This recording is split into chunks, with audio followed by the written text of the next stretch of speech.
नमस्कार दोस्तों, अज़्रू अकेडमी में आप सभी का एक बार फिर से बहुत बहुत स्वागत है। मैं हूं आपका अपना एजुकेटर और आज हम आपके VMOU कोटा जून 2026 एग्जाम्स के लिए DLIS 04 यानी पुस्तकालय नित्यचर्या एवं संदर्भ कार्य के सबसे महत्वपूर्ण टॉप 20 प्रश्नों को बिल्कुल आसान भाषा में कवर करने वाले हैं। ये वो प्रश्न हैं जो आपको 2 मार्क्स सेक्शन में पूरे नंबर दिला सकते हैं। तो चलिए बिना किसी देरी के शुरू करते हैं आज की ये धमाकेदार क्लास। तो हमारा पहला प्रश्न है, संदर्भ सेवा को परिभाषित कीजिए। इससे आप क्या समझते हैं? दोस्तों, ये प्रश्न इतना महत्वपूर्ण है कि आप देख सकते हैं दिसंबर 2017, दिसंबर 2020, दिसंबर 2021, जून 2022, जून 2016, जून 2017 और दिसंबर 2022 में इतनी बार पूछा गया है। इसको तो आप बिल्कुल रट लीजिएगा। इसका सीधा सा जवाब है कि संदर्भ सेवा पुस्तकालय द्वारा पाठकों को उनकी जानकारी की जरूरतों को पूरा करने के लिए दी जाने वाली एक व्यक्तिगत मदद है। ये पाठकों को सही जानकारी तक पहुंचने में सहायता करती है। अगला प्रश्न है, हमारा पुस्तकालय दीक्षा को परिभाषित कीजिए। ये क्या है या इससे क्या तात्पर्य है? और ये भी देखिए, दिसंबर 2020, दिसंबर 2023, दिसंबर 2023, दिसंबर 2019, दिसंबर 2021, जून 2019, जून 2018 और जून 2023 में कितनी बार रिपीट हुआ है? ये भी बहुत बहुत इंपॉर्टेंट है साथियों। तो इसका जवाब है कि पुस्तकालय दीक्षा का मतलब है नए पाठकों को पुस्तकालय के संग्रह, उसके नियम और वहां मिलने वाली सेवाओं से परिचित कराना। इसका मुख्य उद्देश्य ये है कि पाठक पुस्तकालय का ज्यादा से ज्यादा और सही तरीके से इस्तेमाल कर सकें। चलिए अब देखते हैं प्रश्न 3, पुस्तकालय विज्ञान का द्वितीय सूत्र बताइए। ये भी दिसंबर 2023, जून 2022, दिसंबर 22, दिसंबर 2018 और जून 2023 में आया हुआ है। ध्यान से समझिएगा, पुस्तकालय विज्ञान का दूसरा सूत्र है प्रत्येक पाठक को उसकी पुस्तक मिले। ये सूत्र इस बात पर जोर देता है कि हर पाठक की जरूरत के हिसाब से उसे सही किताब मिलनी चाहिए। प्रश्न 4 है, पुस्तकालय वित्त आय के स्रोत बताइए। ये भी जून 2016, जून 2023, जून 2018 और जून 2015 में पूछा गया है। बहुत ही प्रैक्टिकल सवाल है ये। पुस्तकालय की आय के मुख्य स्रोत हैं पुस्तकालय कर, सरकारी अनुदान यानी सरकार से मिलने वाला पैसा, वृत्तिदान, उपहार, अर्थदंड जो लेट फीस वगैरह लगती है, प्रकाशनों का विक्रय और किराए से मिलने वाली आय। अब आते हैं प्रश्न 5 पर, अनुरक्षण विभाग के कोई 2 कार्य लिखिए। ये भी JUNDEC 2020, दिसंबर 2016 और जून 2016 में रिपीट हुआ है। अनुरक्षण विभाग के 2 मुख्य कार्य हैं पुस्तकों का सही तरीके से व्यवस्थापन करना यानी उन्हें व्यवस्थित रखना और उनकी सुरक्षा सुनिश्चित करना। दोस्तों, अगर आप भी अपने एग्जाम्स में 75% से ज्यादा मार्क्स पक्के करना चाहते हैं तो हमारी पूरी सब्जेक्ट गाइड PDF को अभी डाउनलोड कर लीजिए। इसका डायरेक्ट लिंक आपको नीचे डिस्क्रिप्शन बॉक्स में मिल जाएगा।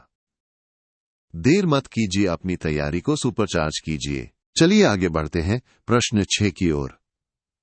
पुस्तक चयन के कोई 2 कारक तत्व कारण लिखिए। ये प्रश्न भी दिसंबर 2017, दिसंबर 2015 और जून 2023 में पूछा गया है। पुस्तक चयन के 2 प्रमुख कारक हैं पुस्तक खुद यानी उसकी गुणवत्ता, विषय वस्तु और पाठक यानी उनकी जरूरतें और रुचियां। प्रश्न 7 है, पुस्तक ग्रंथ संख्या क्या है या इससे क्या तात्पर्य है? ये भी दिसंबर 2023, दिसंबर 2018 और जून 2022 में रिपीट हुआ है। यहाँ पुस्तक ग्रंथ संख्या से मतलब है परिग्रहण संख्या। ये वो खास नंबर होता है जो पुस्तकालय में आने वाली हर नई पुस्तक को दिया जाता है ताकि उसे आसानी से पहचाना जा सके। अब देखते हैं प्रश्न 8, मुख्य प्रविष्टि मुख्य संलेख क्या है?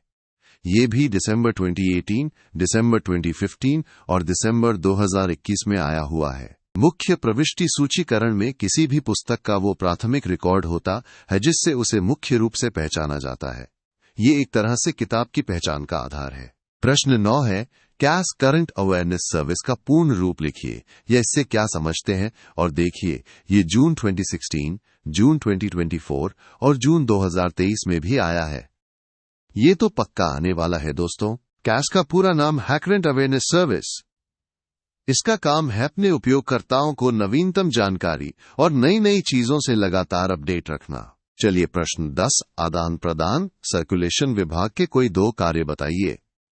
ये भी दिसंबर 2018, जून 2017 और जून 2022 में पूछा गया है। आदान प्रदान विभाग के 2 मुख्य कार्य हैं पुस्तकों का आदान प्रदान करना यानी इश्यू और रिटर्न करना और देर से किताब लौटाने पर विलंब शुल्क लेना। प्रश्न 11 है, कोई 2 पुस्तकालय नियम बताइए।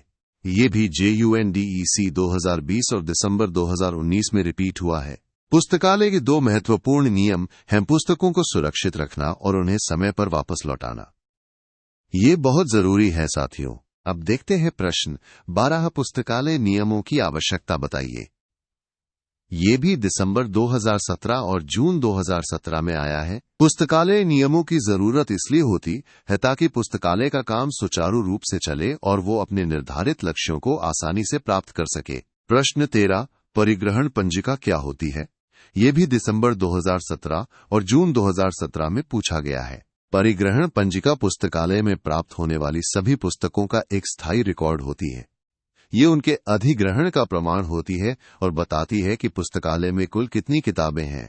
प्रश्न 14, CCC क्लासिफाइड कैटलॉग कोड का पूर्ण रूप लिखिए और इसके लेखक का नाम भी बताइए।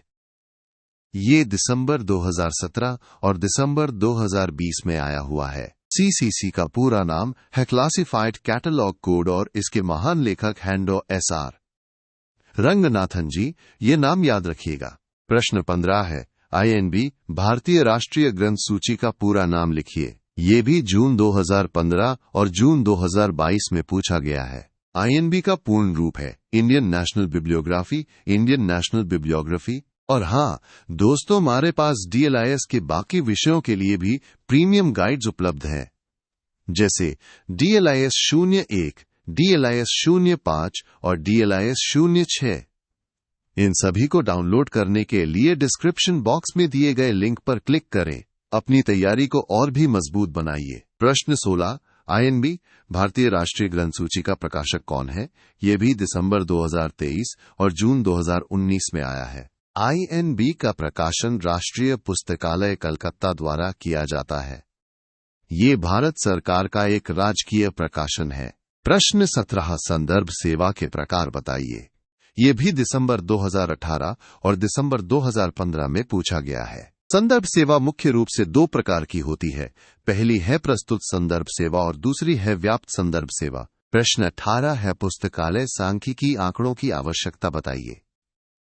ये भी दिसंबर 2018 और दिसंबर 2021 में रिपीट हुआ है। पुस्तकालय सांख्यिकी आंकड़ों की जरूरत इसलिए होती है ताकि हम तथ्यों का अध्ययन करके सही निष्कर्ष निकाल सकें और भविष्य के लिए बेहतर योजनाएं बना सकें। प्रश्न 19, जल्दसाजी के 2 उद्देश्य लिखिए। ये भी दिसंबर 2018 और जून 2018 में आया है। जल्दसाजी का मुख्य उद्देश्य है पुरानी या खराब हो चुकी पुस्तकों को फिर से ठीक करना यानी उन्हें पुनर्जीवित करना और उनकी उपयोगिता को बढ़ाना ताकि वे लंबे समय तक इस्तेमाल हो सकें। और हमारा आखिरी प्रश्न है प्रश्न 20, मुद्रणांकादि इम्प्रिंट क्या होता है। ये भी दिसंबर 2021 और जून 2018 में पूछा गया है। मुद्रणांकादि में पुस्तक से जुड़ी महत्वपूर्ण जानकारी होती है, जैसे कि उसका प्रकाशन स्थान, प्रकाशक का नाम और प्रकाशन का वर्ष। ये सब जानकारी किताब के शुरुआती पन्नों पर मिलती है। तो दोस्तों, ये थे आपके DLIS 04 के टॉप 20 सबसे महत्वपूर्ण प्रश्न। मुझे पूरी उम्मीद है कि ये वीडियो आपकी परीक्षा की तैयारी में बहुत मदद करेगा। आप सभी को मेरी तरफ से ढेर सारी शुभकामनाएं। Best of luck.